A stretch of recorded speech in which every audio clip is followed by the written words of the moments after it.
So how many kings are there in today's gospel reading? Depends on how you read it.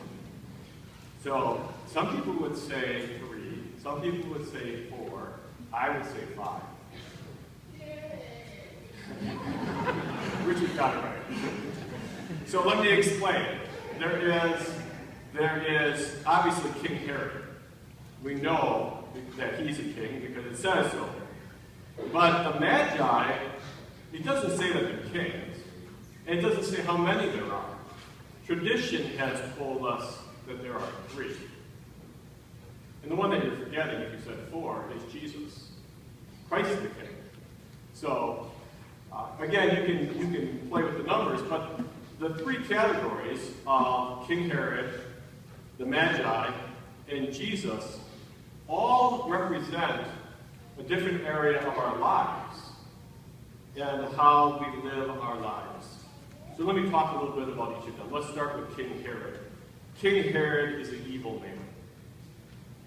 He represents the dark side of our lives.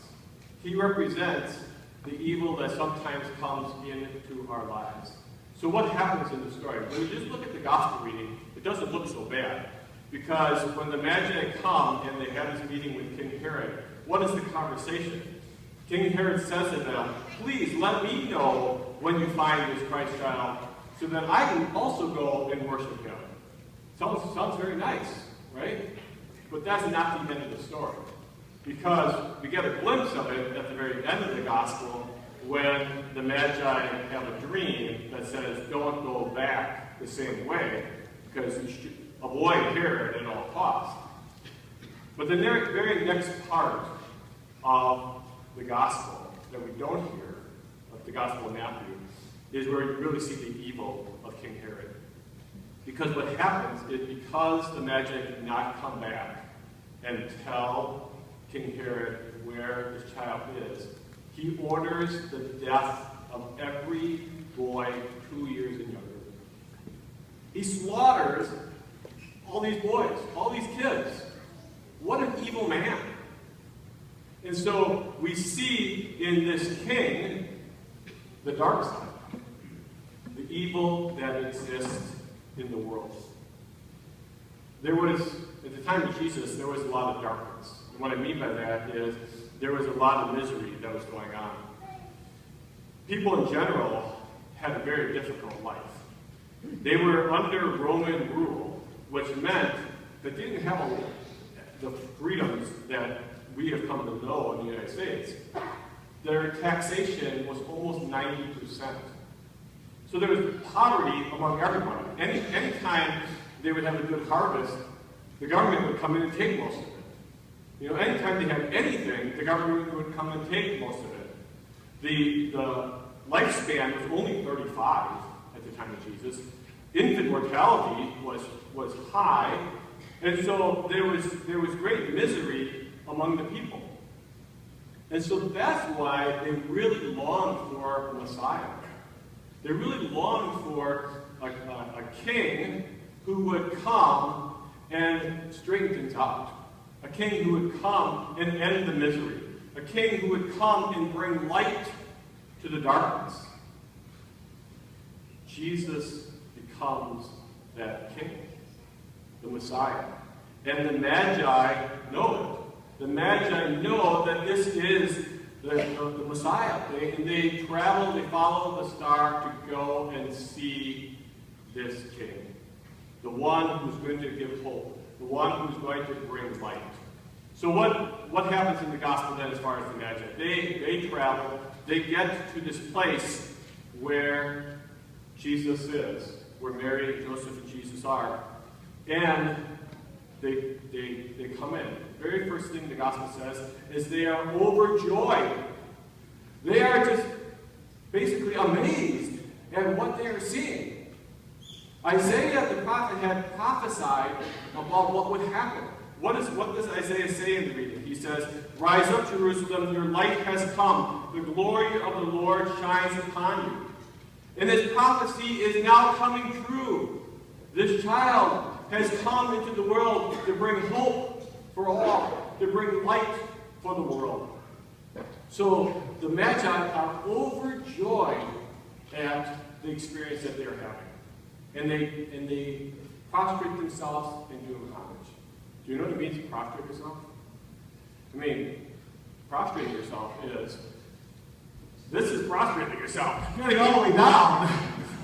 I mean, that's pretty amazing. I mean, they had such respect for what was going on because they went all the way down to worship this baby.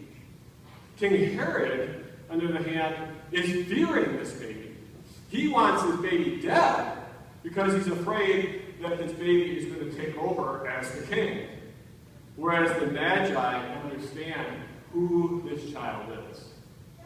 And then in turn, they present this child gifts. Gold, frankincense, and myrrh. Those are some expensive gifts. You thought you spent a lot of money at Christmas. These guys spent a lot of money on their gifts. Gold was something that was given to royalty. And so, of course, to this child who is the Messiah, the King, the very first gift needs to be gold. The frankincense symbolizes the prayers and the worship. You know, the frankincense, the incense that we use at Mass, shows our prayers rising up. And so this gift is that sense of worship and praying to God. And then the myrrh is the perfumed oil that was used to anoint a dead body. And so again, this gift, very expensive gift, the perfume would have been very expensive, would symbolize what Jesus would have to go through in his life. The suffering, the passion, the death that he would have to experience. And so the Magi present these gifts. These gifts also are symbols for us. We can't afford to give gifts like that to the Lord. Right? We have even better gifts to give. And that is ourselves. We give ourselves to the Lord, which is more valuable than gold, which is more valuable than frankincense, which is more valuable than myrrh. And so when we do that, we begin by giving the gold of all that we have. All that we have, our very lives are given to the Lord. Our gifts, our talents, our very being is given to the Lord. The frankincense, the symbol for us in our lives, is to say we are going to offer our God our prayers, our worship. We are going to come to the Lord and praise his name. And then the myrrh symbolizes that we offer to God our sufferings, our heartaches, the challenges that we have in life. Because there is darkness in the world. There is challenges in the world. There is suffering in the world. And we give it to God. And so this celebration today of the Epiphany, of the Magi coming to the Christ child, is an analogy of our life, of how we are called to come to the Lord. We are called to bring our gifts, the gifts of ourselves, the gift of our praise, our prayers, our worship, the gift of our sufferings and heartaches. We have a choice.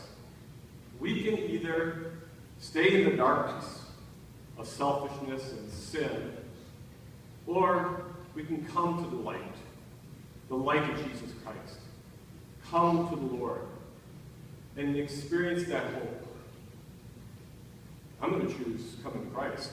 I hope you do as well, that we live that out in our lives, that we follow the light of Christ, knowing that he offers us the gifts in return. He offers us so much in return. And so today, we offer these gifts of ourselves, our prayers, and our sufferings, knowing that God will accompany us on the journey as we come to him.